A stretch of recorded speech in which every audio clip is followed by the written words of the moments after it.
Olá, bem-vindos a este ciclo de formações sobre deficiências trazidos pela AIFO Moçambique. A AIFO Moçambique é a Associação Italiana Amigos de Raul Foliró, uma ONG que atua nas áreas de saúde e deficiência. Esta formação é dirigida especialmente aos formuladores de políticas, empresários, transportadores de autocarros e semi-autocarros, pessoal de ação social, pessoal da saúde, pessoal da educação, desde os professores, a direção, pessoal da polícia, pessoal da justiça, membros do governo, pessoas que trabalham em projetos de desenvolvimento e cooperação, organizações de pessoas com deficiências, pais e familiares de pessoas com deficiências e, para si, cidadão comum, porque a deficiência é parte da condição humana e, de uma ou de outra forma, em algum momento da sua vida, vai interagir com a deficiência. No fim, terá instruções de como receber um certificado de participação por ter participado desta formação virtual. Esta formação insere-se no âmbito do projeto PIN, um projeto para a integração social e económico de pessoas com deficiências que está a ser liderado pela AIFO em Maputo e implementado juntamente com a Terre des Hommes na Beira, em Sofala, e Iscos em Pemba, na província de Cabo Delgado. O projeto é financiado pela cooperação italiana e é um projeto de parceria com o governo moçambicano através do IFPLAC, que no âmbito do projeto terá 3 centros de formação profissional nas 3 cidades de intervenção do projeto, adaptados e reestruturados para permitir a formação profissional de pessoas com deficiências. Esta formação é uma tradução e dublagem em português do ciclo de formação do projeto Bridging the Gap 2. Esta versão, em língua portuguesa, é dirigida pelo oficial de comunicação da AIFO, Stélio Inácio, e difere da original por algumas partes redundantes e irrelevantes terem sido retiradas. Temos mantido apenas as perguntas relevantes, mas o conteúdo e as ideias expostas são da inteira responsabilidade dos oradores originais. Bridging the Gap 2 é um projeto com fundos europeus, coordenado pela FIAP, Fundação Internacional e Ibero-Americana de Administração e Políticas Públicas, financiado por 3 agências de desenvolvimento, as agências de cooperação espanhola, a italiana e austríaca. E são parte do projeto também 2 ONGs internacionais, o Fórum Europeu da Deficiência e o Consórcio Internacional para a Deficiência e Desenvolvimento, IDDC. Este ciclo de formação na versão em inglês é apresentado pela Alessia Rugai, coordenadora de conhecimento, gestão e aprendizagem do projeto Bridging the Gap. Bridging the Gap visa contribuir para a inclusão socioeconómica, a igualdade e a não discriminação de pessoas com deficiências por meio de soluções e políticas inclusivas. Hoje chegamos a esse tópico extremamente importante que estávamos à espera desde o início, mulheres e raparigas com deficiências. Para nos ajudar a explorar este tópico, hoje temos a Mary Kew, diretora de desenvolvimento inclusivo da CBM International, e ela está envolvida com a CBM há 10 anos em várias capacidades, incluindo tendo trabalhado como membro voluntário da diretoria da CBM International e da CBM Island e como consultora técnica e de defesa de direitos, antes de ser nomeada diretora de desenvolvimento de inclusão da CBM International em 2008. Antes de trabalhar com a CBM, Mary trabalhou para o International Disabilities Rights Monitor como coordenadora do Relatório Regional Europeu do IBRM e também escreveu relatórios para o DUN sobre o desenvolvimento inclusivo e, mais recentemente, contribuiu para o desenvolvimento de comentário geral do Comitê da Convenção sobre os Direitos das Pessoas com Deficiências da ONU sobre mulheres e raparigas com deficiências.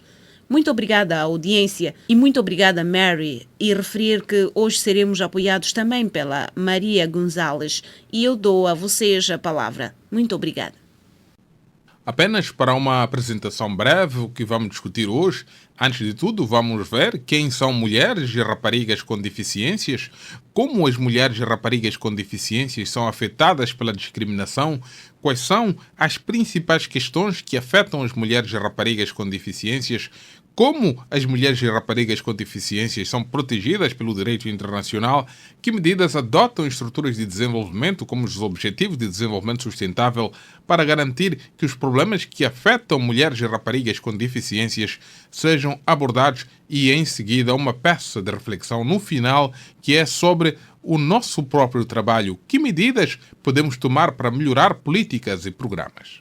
Também reunimos uma lista de recursos que podem usar e consultar. Não é compreensiva, mas possui várias literaturas-chave que pode usar e também se refere a outros documentos.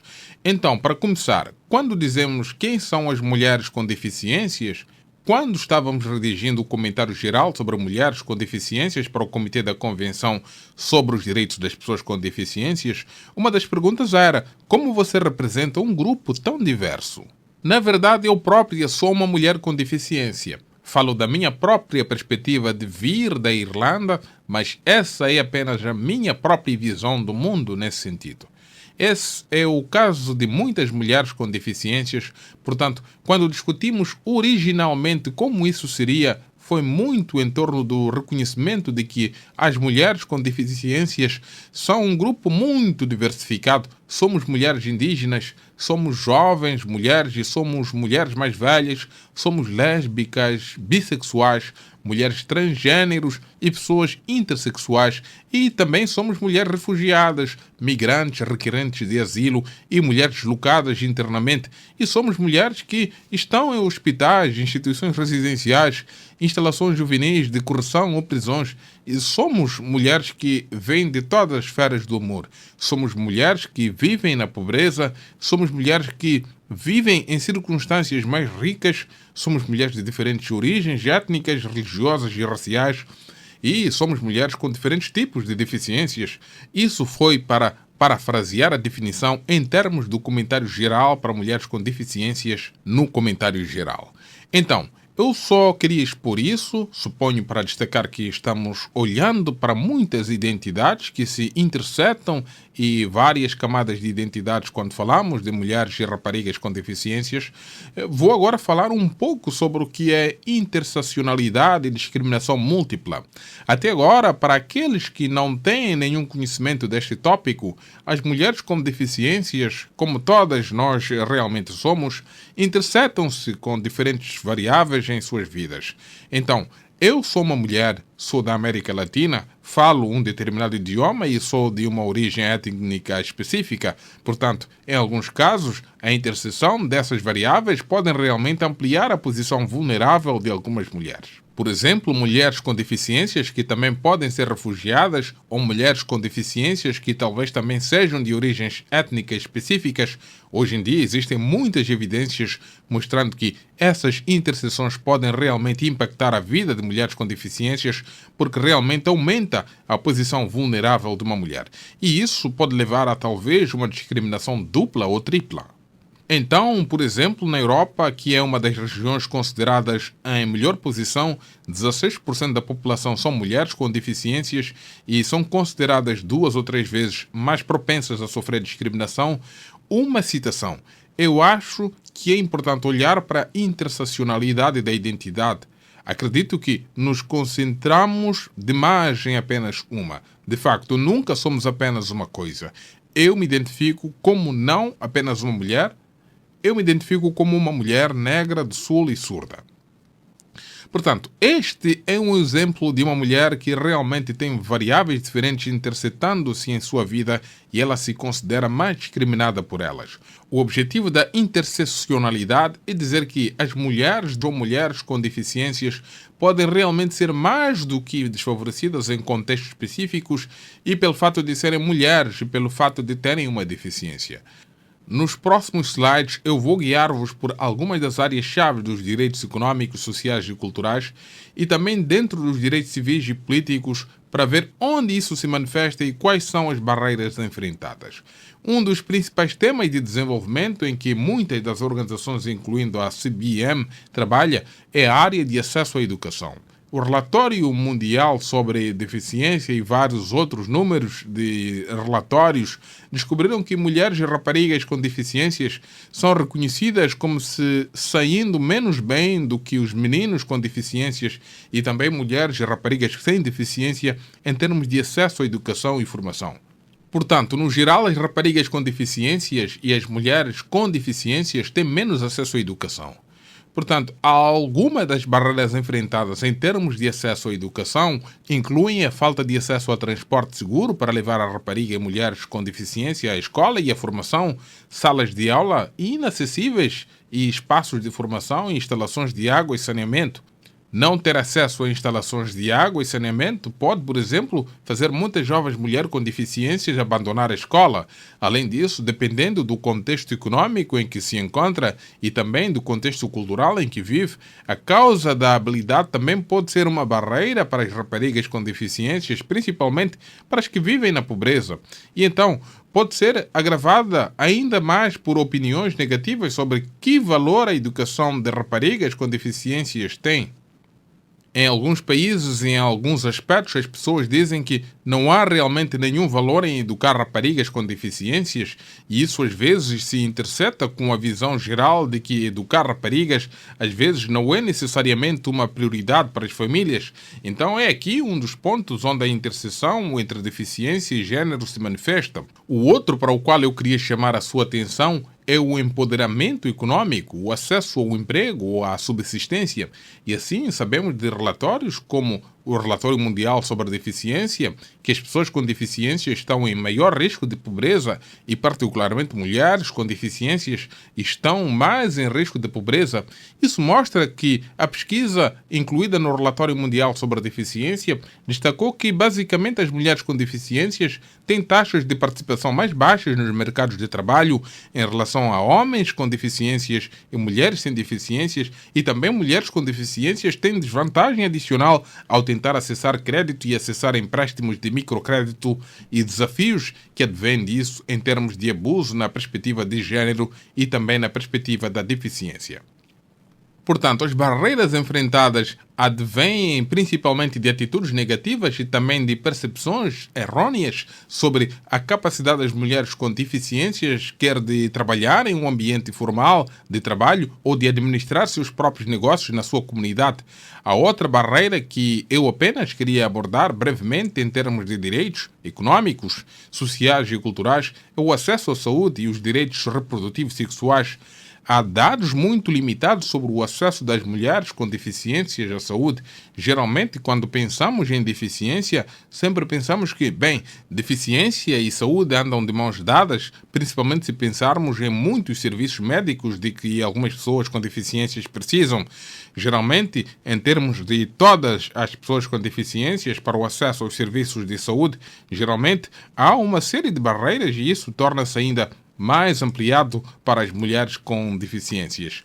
Portanto, algumas das barreiras enfrentadas incluem a falta de acesso aos serviços de saúde devido à falta de equipamento acessível, por exemplo, para mulheres que precisam de mamografias e também as atitudes negativas dos profissionais de saúde no que diz respeito aos cuidados sexuais e reprodutivos e também durante o parto. E assim, a Human Rights Watch produziu uma série de relatórios que mostram que as mulheres com deficiências realmente experimentam atitudes negativas ao darem parte e ao acesso ao serviço nessa área.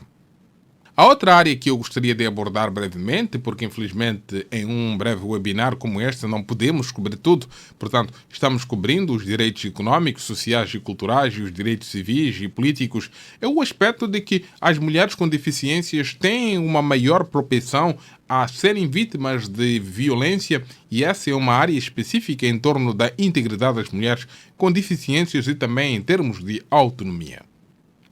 Algumas das barreiras, e existem numerosos relatórios do Relator Especial da ONU que destacam a violência como uma questão-chave para as mulheres com deficiências, mas algumas das barreiras imediatas que as mulheres com deficiência enfrentam em termos de se, ora, é o acesso a serviços adequados ou se é para denunciar crimes, centram-se em torno de, em primeiro lugar, a informação não ser acessível e não estar disponível. E então, se uma mulher com deficiência quiser tentar descobrir como ela pode fazer uma denúncia, que leis foram violadas em termos de violação da sua integridade corporal e as informações não estão prontamente acessíveis e disponíveis para elas, e também se o recurso legal, como elas podem realmente agir contra isso, e, por outro lado, dentro do sistema judiciário e dentro do sistema do policiamento, existe uma falta de entendimento em torno das questões específicas das mulheres com deficiências, e isso torna-se ainda mais amplificado para as pessoas e para as mulheres com deficiências psicossociais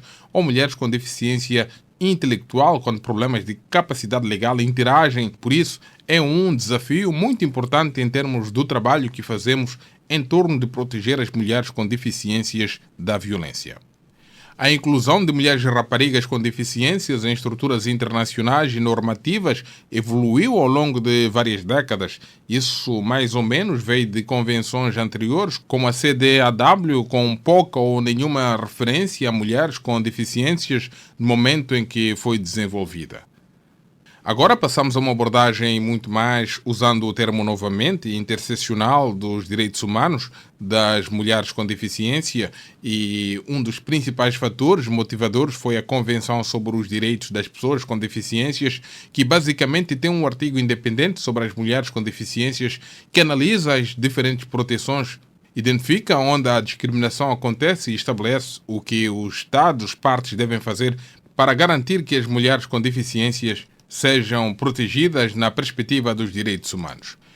A Convenção sobre os Direitos das Pessoas com Deficiências tem dois elementos. Um elemento da integração de género, que basicamente considera a integração de género em todos os artigos da Convenção, e também, como eu disse, possui um artigo independente, o artigo 6, e também o comentário geral que foi desenvolvido, e eu e uma colega trabalhamos nisso e apoiamos outras colegas, e isso foi há 4 anos atrás, se me lembro, ou 5 anos atrás, talvez, de modo que agora existe o que dá ao Estado das partes, suponho um roteiro em torno das diferentes áreas que precisam ser tratadas com relação à igualdade de género para mulheres com deficiência.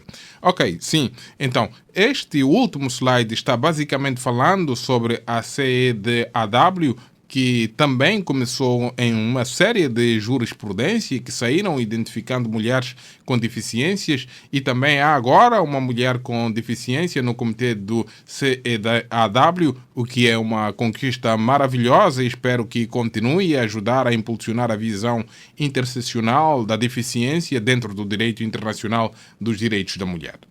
A perspectiva de género também está incluída em algumas das estruturas internacionais e de desenvolvimento e, por exemplo, nos Objetivos de Desenvolvimento Sustentável, que são uma continuação dos Objetivos do Desenvolvimento do Milénio, especificamente no Objetivo 5, sobre a igualdade de género, e também aborda especificamente o género da perspectiva de ter que incluir todos os tipos de mulheres. Então, como eu mencionei anteriormente sobre a interseccionalidade e as multidiscriminações, é claro que o género não é uma exceção no sentido de que as mulheres são uma categoria muito diversificada. Portanto, todas as mulheres são diferentes e todas as mulheres têm necessidades diferentes, e esse é um ângulo muito importante que os Objetivos de Desenvolvimento Sustentável têm. Assim, por exemplo, pontos como acabar com a discriminação contra todas as mulheres, eliminar todas as formas de violência, reconhecer e valorizar o trabalho de assistência não remunerado, direitos iguais e acesso a recursos econômicos,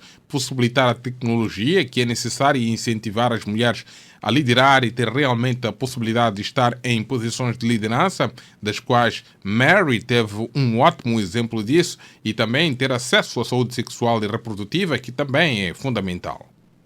Pergunta de Ali. Obrigado, Maria, e Maria pela apresentação e por todas as informações que nos deram. Mas, por favor, corrijam-me se estiver errado. Acho que devemos ficar no primeiro passo nas pessoas com deficiências e depois disso podemos voltar aos pequenos detalhes, como no gênero ou nas mulheres e nas raparigas com deficiências. Então o meu pensamento é, em primeiro lugar, devemos nos concentrar na pessoa com deficiência, em geral, porque não como em nossos países elas são discriminadas de tudo e não olham para o género ou qualquer outra coisa, apenas discriminam todos. Obrigado. Obrigado, eu realmente entendo o seu ponto de vista sobre diferentes países, onde existem diferentes pontos de entrada para falar sobre a inclusão e às vezes pode ser mais fácil fazer isso de uma perspectiva inclusiva da deficiência do que de uma perspectiva de género, mas acho que o que precisamos lembrar e acho que são os deslizamentos de fundos que criamos, sabe? Quem somos nós como mulheres com deficiências, mas quem somos nós como pessoas com deficiência? E as pessoas com deficiências, sabe, são mulheres, homens, raparigas e meninos com deficiências. Então acho que é nosso trabalho de colocar a deficiência, se quiser fazê-lo através de uma lente de deficiência, precisa garantir que a lente de género esteja incluída nisso. Pode não ser a primeira coisa que diz a alguém, mas pode vir depois. Então, quando tem suas discussões iniciais sobre a inclusão e diz, olha, você está pensando em inclusão de deficiência, como está se aproximando disso e, em seguida, pode segui-lo para dizer bem quanto às mulheres com deficiências, que abordagens específicas está adotando ou o que está fazendo para raparigas com deficiências ou rapazes com deficiências. Então, eu acho que é muito sobre o contexto em que trabalha. Acho muito fácil fazer uma declaração muito geral sobre a igualdade de género e igualdade de deficiência, mas a realidade é quando se trata do país em que está, é muito diferente e cada país é diferente nesse sentido. Sim, acho que conheço melhor o seu público, mas acho que se deixarmos de lado o aspecto de género, ou se deixarmos de fora mulheres e raparigas com deficiências, ou se deixarmos de incluir abordagens para o empoderamento de mulheres e raparigas com deficiências, eu acho que você terá perdido algo e precisará voltar mais tarde. Então, é bom se você puder integrá-lo no começo. Obrigada a todos que nos acompanharam e chegamos ao fim da nossa formação.